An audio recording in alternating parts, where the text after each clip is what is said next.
ज्या पद्धतीने राजस्थानमध्ये चैत्र महिन्यात गणगौर उत्सव साजरा करण्याची पद्धत आहे, त्याच पद्धतीने खानदेशातही गौराई उत्सव साजरा केला जातो। ही गौराई म्हणजे माता पार्वतीचंच एक रूप आहे असं मानलं जातं। तर गौराईचं आगमन हे चैत्र महिन्यात ज्या दिवशी कुलदेवीच्या आरत्या लागतात त्याच्या दुसऱ्या दिवशी होतं। आता काही घरांमध्ये कुलदेवीच्या आरत्या या चैत्रच्या चतुर्दशीला लागतात, काही घरांमध्ये अष्टमी किंवा नवमीला लागतात। तर त्याच्या दुसऱ्या दिवशी गौराईचं आगमन केलं जातं। आधीच्या काळात मुली बायका या कळशी घेऊन विहीर किंवा नदीवर जायच्या, तिथून पाणी भरून गौराईचे गाणे गात गात त्या घरी यायच्या आणि त्याच पाण्याने गौराई धुवून एका चौरंगावर किंवा पाटावर तिची स्थापना केली जायची।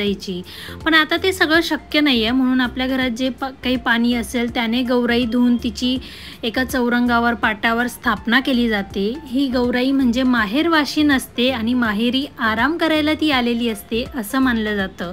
आता माहेरी आराम करायला आलेली आहे म्हणजे तिचं लाड पुरवणं हे माहेरच्या लोकांचं कर्तव्यच असतं, म्हणून ह्या काळात गौराईला तिच्या आवडत्या खाऊच्या माळा करून चढवल्या जातात, जसं की मुरमुरे, शेंगदाणे, शेंगा, खोबरं, बत्तासे, खरबुजाच्या बिया, टरबुजाच्या बिया, तसंच सांजऱ्यांचा नैवेद्य हिला चढवला जातो।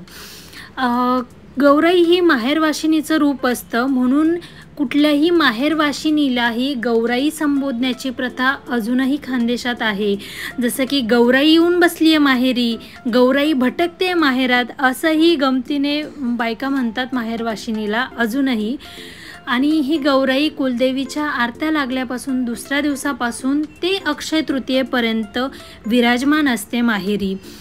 आधीच्या काळात कुंभार लोक अक्षय तृतीयेच्या 8 ते 10 दिवस आधी एका टोपलीत माती टाकून त्यात गव्हाचे दाणे पेरून ठेवायचे आणि अक्षय तृतीयेच्या 1 दिवस आधी मुली कुंभाराकडे जाऊन त्या टोपल्या, गव्हाचे दाणे उगवलेल्या टोपल्या घरी घेऊन यायच्या गाणे गात गात, आणि त्या टोपल्यांना भगवान शंकराचं प्रतीक मानलं जायचं की भगवान शंकर हे गौराईला न्यायला येत आहेत असं मानलं जायचं। आणि मग अक्षय तृतीयेच्या दिवशी खापराची पुरणपोळी, आंब्याचा रस आणि असा सगळा नैवेद्य देऊन भगवान शंकरासोबत ह्या गौराईची पाठवणी केली जाते असं मानलं जायचं।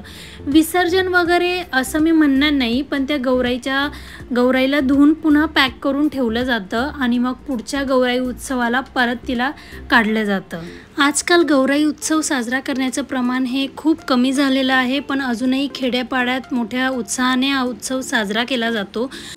तर अशा या गौराई उत्सवामध्ये सगळ्या मुली एकत्र जमतात, गौराईची गाणी गातात, गौराईची आरती करतात, गौराईच्या आवडत्या खाऊंची माळा तिला चढवतात, झोके खेळतात आणि अक्षय तृतीयेला गौराईची रवानगी केली जाते।